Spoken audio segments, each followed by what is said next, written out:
A linha do Tua tem sido alvo de grande polémica pela sociedade portuguesa.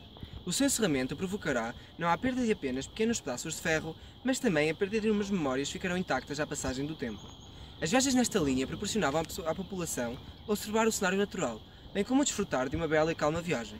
Hoje, temos aqui uma convidada especial que nos vai contar o impacto que tinha esta linha no passado e explicar como era viajar no comboio e o ambiente que se vivia no seu interior. Boa tarde. Como sabe, a linha do Tua foi em tempos bastante utilizada como elo de ligação entre terras. Alguma vez viajou por este meio? Sim.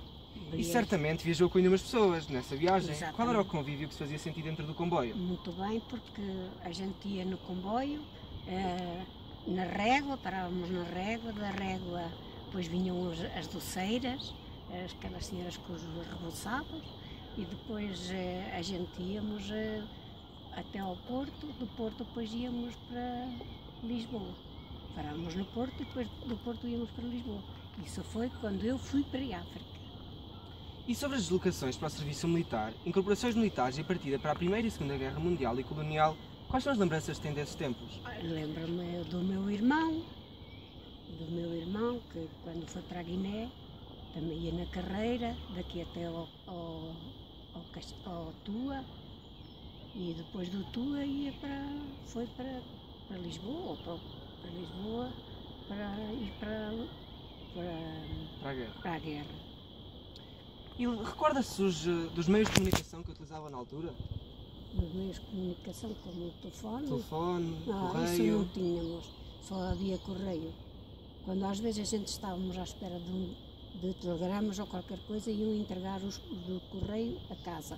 E nos domingos havia o correio que vinha de fora, e todos os domingos estávamos ao pé dos correios à espera de alguma cartinha que viesse de lá. Por exemplo, você quando foi para Angola, os seus pais estavam cá, você tinha que comunicar, era por correio. Exatamente, era tudo por correio. E sobre os primeiros rádios, televisões, o que se lembra? Só me lembro lá em África tínhamos rádio, mas aqui em Portugal, quando viemos da África, viemos para Portugal, depois o meu marido comprou uma televisão e pusemos, era a preto e branco. E os rádios, o que é que viam mais? Nos rádios, eu gostava mais de ouvir nos rádios, eram as novelas. Como é que se dizia? Eram as novelas. Adorava ouvir os rádios e pronto, e as notícias, também dava as notícias daqui de Portugal. Era bastante útil na altura. Era bastante útil na altura porque não havia outra coisa. Como sabe? Telefones também não havia, só havia nas casas, nos correios. Não havia assim telemóveis como há agora. Como sabe, o património cultural Trás dos Montes é muito diversificado e rico, havendo inúmeras lendas, músicas, etc. Recorda-se alguma? Eu recordo, nós éramos ainda crianças e havia um senhor chamado Senhor Sabino, vivia numa casa ao pé da Santa Luzia, e tinha uma harmónica, uma harmónica, e tocava e nós dançávamos. Com os rapazes e com as raparigas, éramos tudo. E jogávamos ao esconde-esconde, e jogávamos estava uma senhora numas escadas, a gente assentava-se por as escadas lá para baixo e ela contava histórias. Antigamente que havia muitas histórias, e era muito engraçado. Era conforme brincávamos, antigamente era assim. Ou seja, era uma forma de todos de conviverem, de estarem todos juntos. Era rapazes e raparigas, isso não havia problema nenhum. E jogávamos ao esconde-esconde, bailávamos, dançávamos, fazíamos uma festa, só até às 9. A caminhonagem, os autocarros e os táxis contribuíram para melhorar o movimento das pessoas, estabelecendo as ligações com os comboios. Exatamente. Nesse tempo já havia a caminhonete, as carreiras. Sim, sim. As carreiras era ao meio-dia, havia uma carreira que ia para o Tua, e era de onde é que a gente depois entrava no Tua. E havia também, nós fomos muitas vezes íamos a buscar, quando já estávamos cá em Portugal, depois viemos da África, íamos para Portugal. E depois de Portugal tínhamos o meu filho e nós íamos a buscar o meu filho quando andava na tropa a Aveiro. Porque vinha das carreiras. Porque vinham no comboio. Ah, sim, sim. E depois, como não havia carreiras àquela hora, porque eles vinham muito tarde, a gente íamos a buscar os tropas.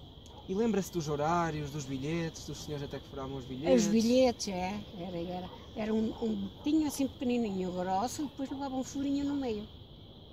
Era para saber que já tinha sido... E depois também no comboio, também era uma coisa muito bonita, cantavam lá o fado, a gente ao ir para baixo, cantavam o fado e era bonito, pronto, e aquelas senhoras a fazerem as vendas dos arreboçados. Sim, sim. E as geifas entravam mesmo no comboio, não é? Sim, sim, para vender para a gente comprar. Era bonito, era muito bonito. E então aquelas barragens tão lindas, dos lados, aquilo era um espetáculo. A gente passávamos ali à beira do rio, víamos o rio todo. Era bonito mesmo. Sim, sim. E dentro das dinâmicas regionais, como é o exemplo das feiras, dos trabalhos agrícolas, do transporte pegado, entre outros, qual é aquele que se recorda mais? Olha, então, se nós tínhamos uma taberna, naquela altura, não é? Sim. Tivemos 26 anos, tínhamos taberna, nós nos dias de feira, aquilo era um chover de gente. Vinham a vender o gado, e vinham muitos feirantes a vender o gado, outros vinham a comprar as coisas, as roupas. Sim, sim. Ou seja, no dias de feiras havia ali bastante gente. Era muita gente, muita gente. E as hortaliças também era tudo vendido ali na praça. Sim. Na praça Digamos que eram os supermercados de antigamente. Era os supermercados de agora, porque Sim, antigamente eram assim na rua, vendiam na rua. Podemos concluir que a linha do Tua era uma mais-valia para a população, visto que era um meio de transporte para muita gente e onde se viveram muitas memórias que jamais serão esquecidas. Obrigado e até à próxima. Obrigada.